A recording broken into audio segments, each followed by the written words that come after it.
Today, Tichenor Point is a neat, restful, and relaxing place to enjoy Canandaigua Lake.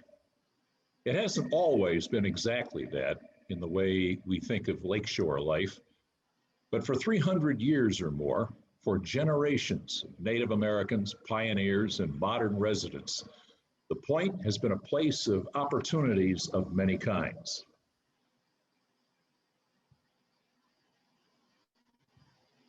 Next. The Seneca people used the point as a fishing and hunting camp. This view of how they used the land along the west shore of the lake was created for the New York State Museum in the early 20th century when Dr. Arthur C. Parker was working there. Dr. Parker was a Seneca man from Western New York who lived in Naples in the final years of his life. Next. Tichenor Point is named for Isaac M. Tichenor, a veteran of the War of 1812 and a resident of the New York City area who purchased the point in 1843. Tichenor turned the point into a productive farm, growing wheat in particular, and shipping it north to Canandaigua by boat. Tichenor's farm became so well known that its great crop was mentioned in a Buffalo newspaper in 1859.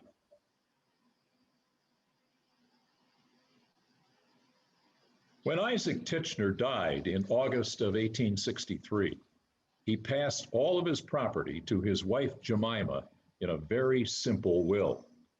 His will was so simply worded, however, that it was later the source of problems for later generations who wanted to get a clear title to the land and sell it in turn. Isaac and Jemima Tichenor are buried in Woodlawn Cemetery, Canandaigua. Since Woodlawn wasn't created until 1884, the pioneer Tichenors, who died in 1863 and 1874 respectively, were originally buried somewhere else and later moved to Woodlawn. Isaac and Jemima Tichenor's children and their descendants continued to use the point as farmland and a quiet country home on the lake until the 1920s.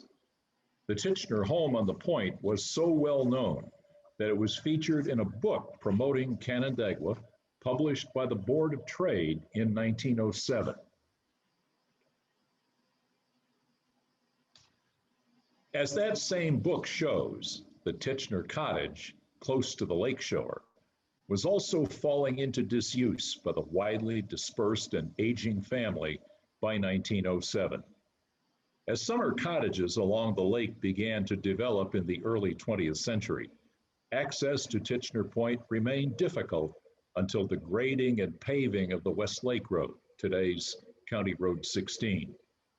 The easiest access for families and visitors to any of the cottages or points on the lake was by steamboat. Between 1890 and 1905, Professor Albert Arey created and operated a natural science camp on Tichenor Point. You'll be hearing a great deal more about that shortly. Arey's Natural Science Camp was an experiment in outdoor experiential education. Arey had a wide circle of friends and drew on his own experiences as a professor at Rochester's Mechanics Institute, now known as RIT. In a few moments, you will hear a great deal about Professor Arey's camp from Ray Henry, former Canandaigua town historian. Ray's book on the camp is available at the Ontario County Historical Society and many other places around the area.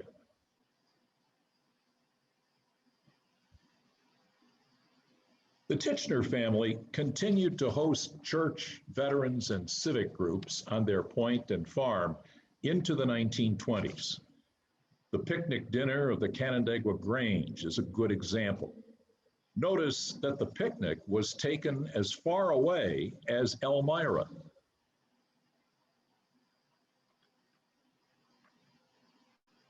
Another civic group to rally at Tichenor Point was the Canandaigua Defense Contingent, the Home Guard during the First World War. There, they entertained Home Guard units from Shortsville and Phelps in 1917 and even performed a sham battle. After World War I, local veterans met at Tichenor Point.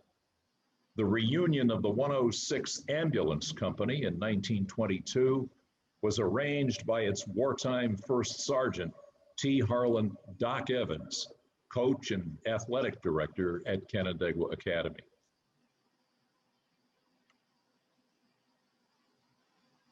As early as 1905, the Rochester and Eastern Rapid Railway, the interurban trolley line from Rochester through Canandaigua to Geneva, tried to purchase Tichenor Point as the site of an amusement park. Most early amusement parks were business extensions of trolley lines. The R&E gave up trying to purchase the point when it could not secure good title to the Tichenor land. The family had previously advertised the sale of the land for $20,000, but gave up on the effort because of the legal tangle.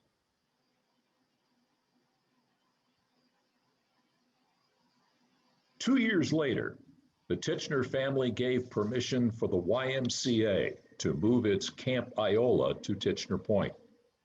It remained there until 1921, when it moved to Keuka Lake and was renamed Camp Corey.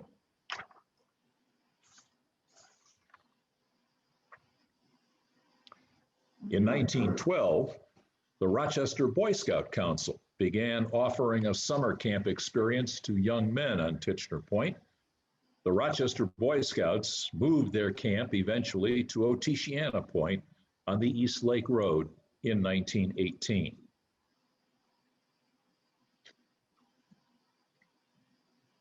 In 1921, local businessman Frank Marks was able to persuade the courts, with the cooperation of the Tichenor family, to legally clear the title to the land and offer the point for sale.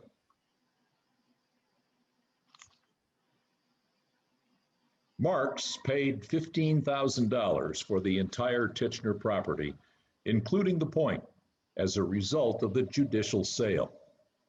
He still had to compete with other prospective buyers who continued to promote an amusement park on the point. Marks focused on subdividing the land on the point into cottage lots.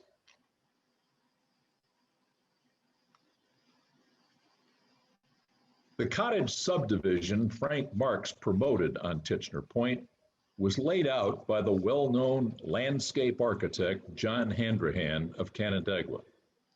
Handrahan's work was already much admired in the community and remains among the crown jewels of Canandaigua and several other towns.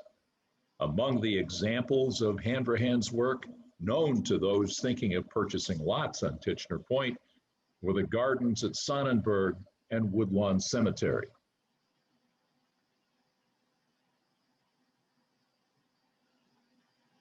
Frank Marks called his planned development on Tichenor Point Silver Springs, a name that survives today in the deeds of many properties on the point. It received wide publicity in local papers.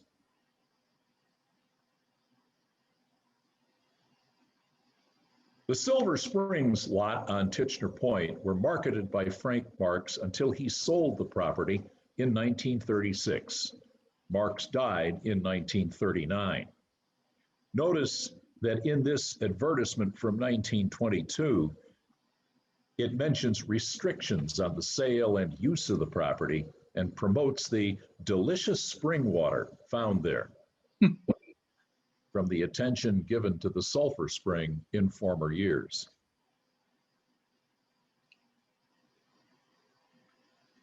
By the end of the 1930s, Tichenor Point was taking shape as a peaceful, restful place to enjoy the wonders of Canandaigua Lake.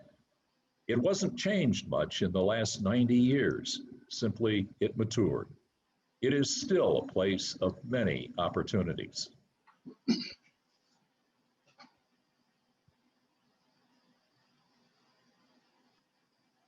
This map shows, this is Ray Henry, and this is map shows the route that the steamboat would take on its way to Tichenor Point. You can see Tichenor at the bottom of the slide, and that's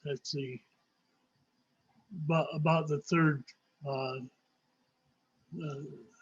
the third station on the route.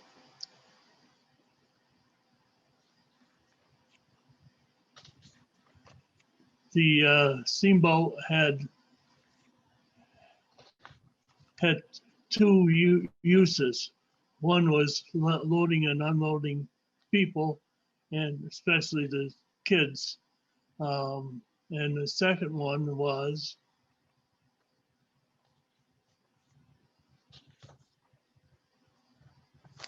used as a diving platform. And you see the kids were very adept at using it. This is the what the camp started looking like. It was said that Mrs. Arey and the four girls all helped to sew all the tents the first year. And the bottom line, shows the boys in rifle format.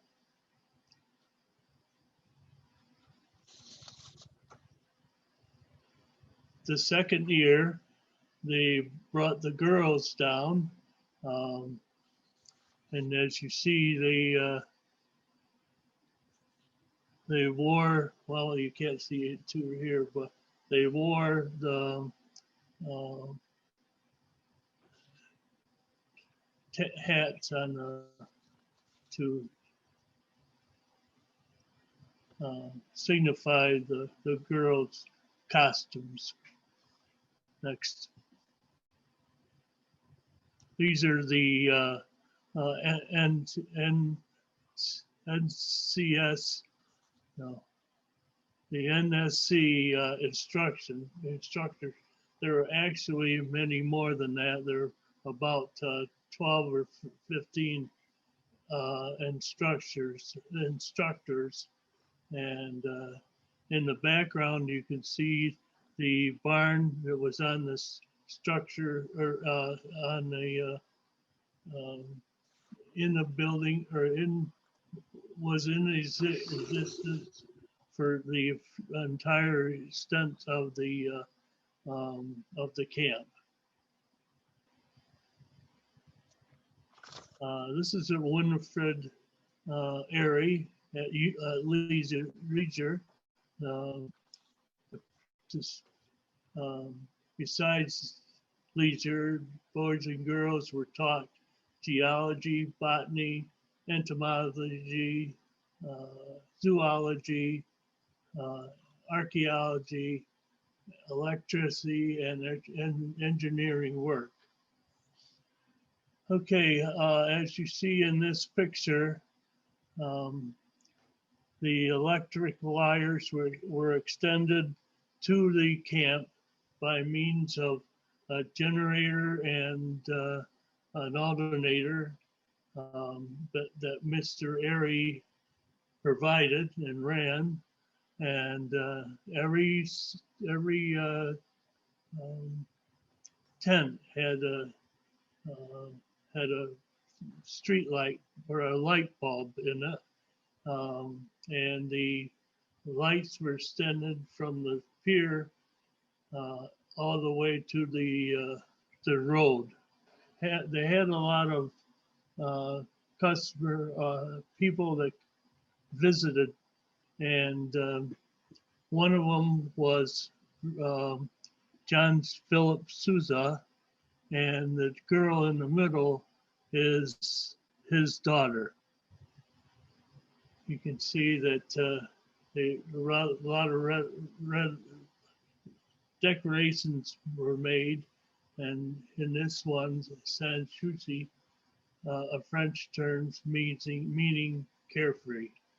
So there was a lot of extra decorations done. This is a theatrical group that they put on in the camp, and you can see that it's very decorative. Photography was another pastime, and up in the left-hand corner, you just barely can see the a tent used for a dark room, and in the middle there's a device for watching prints in the water. Professor Arey brought horses in, and they were housed in the barn that still existed until about, I remember it being there, so about almost year 2000 before that was torn down. Baseball was a very popular sport, and Professor Arey, shown in the center, was very good at